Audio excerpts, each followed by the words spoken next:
Assalamualaikum warahmatullahi wabarakatuh. Perkenalkan, nama saya Siti Eka Nur Fitriana dengan NIM 241012.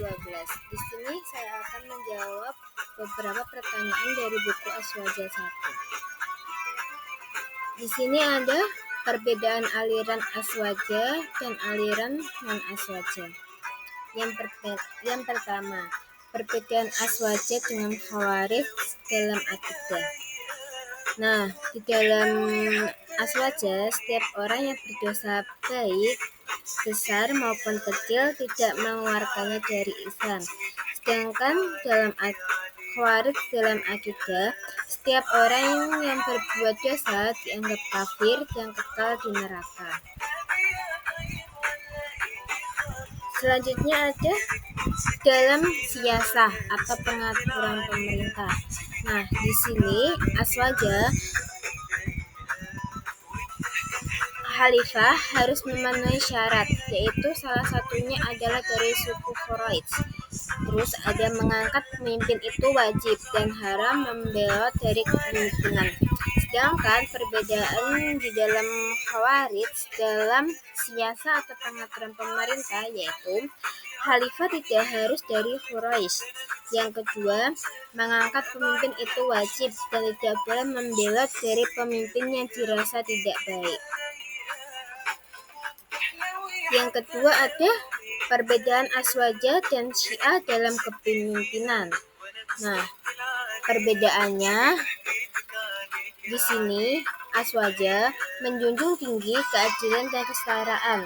Sedangkan dalam Syiah menganggap bahwa hanya golongan mereka yang layak menjadi imam dan menganggap bahwa pemimpin dari selain golongan mereka itu tidak sah. Terus yang kedua ada perbedaan dalam sumber hukum. Di dalam Aswaja, yakni ada Al-Quran, Sunnah Nabi, Ijma, dan Qiyas. Sedangkan di dalam Syiah ada Al-Quran, Sunnah, dan perkataan para imam. Yang ketiga ada dalam pandangan terhadap sahabat Nabi. Di dalam Aswaja ini menghormati seluruh sahabat Nabi dan menganggap para sahabat sebagai orang-orang yang adil dan percaya. Sedangkan di dalam Syiah, mereka sangat menghormati Ali dan keluarganya.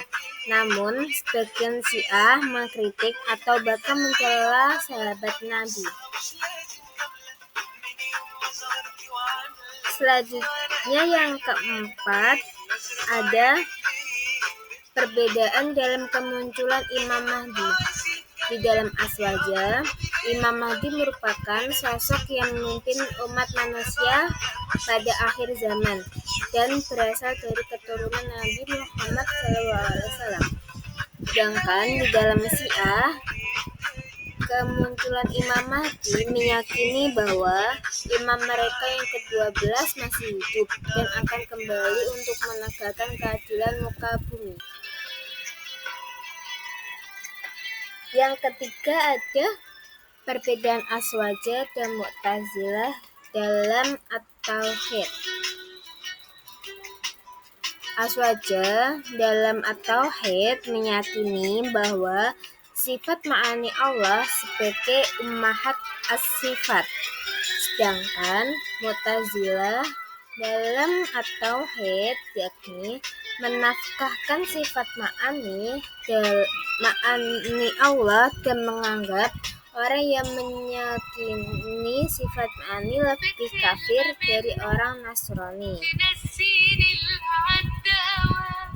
Yang kedua, ada perbedaan Aswaja dan Mu'tazilah dalam adil.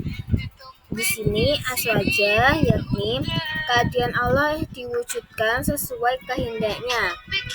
Sedangkan Mu'tazilah di sini keadilan Allah diwujudkan dalam pemberian kebebasan bagi manusia.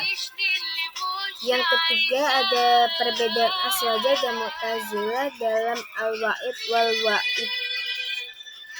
Nah, Dalam aswaja ini memasukkan mukmin ke surga dan menyiksa orang kafir di neraka adalah perkara jaiz Allah. Sedangkan di dalam Mu'tazilah, janji ancaman Allah diwujudkan dengan memasukkan ke neraka bagi orang yang berbuat dosa kecuali bertaubat. Nah, selanjutnya ada perbedaan Aswaja dan Mu'tazilah dalam At-Tauhid. Yang pertama, ada Aswaja, orang Islam yang berdosa besar tetap disebut mukmin, tapi mukmin yang sedang lemah imannya atau fasik. Sedangkan di dalam Mu'tazilah, orang Islam yang berdosa besar tidak disebut mukmin, tetapi juga tidak kafir. Selanjutnya ada perbedaan Aswaja dan Wahabi dalam tauhid.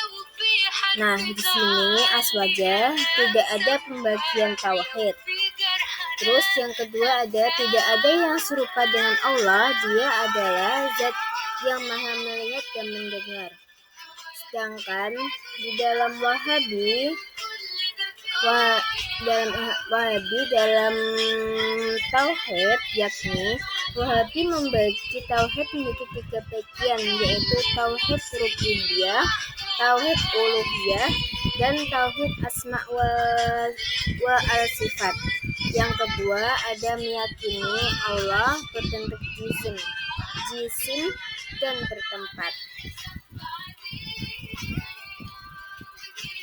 Selanjutnya ada perbedaan Aswaja dan Wahabi dalam akidah, yakni Aswaja takfir, tidak diperbolehkan. Ya, sedangkan Wahabi mengkafirkan orang-orang yang tidak sepaham dengan mereka. Yang ketiga ada perbedaan Aswaja dan Wahabi dalam tafwid. Yang pertama ada Aswaja, yakni mentafwid tanpa mengartikan terlebih dahulu ke dalam makna bahasa. Sedangkan di dalam Wahabi dimaknai dulu zahirnya sebelum mentafwid. Sekian yang dapat saya sampaikan. Apabila salah mohon dimaafkan. Wassalamualaikum warahmatullahi wabarakatuh.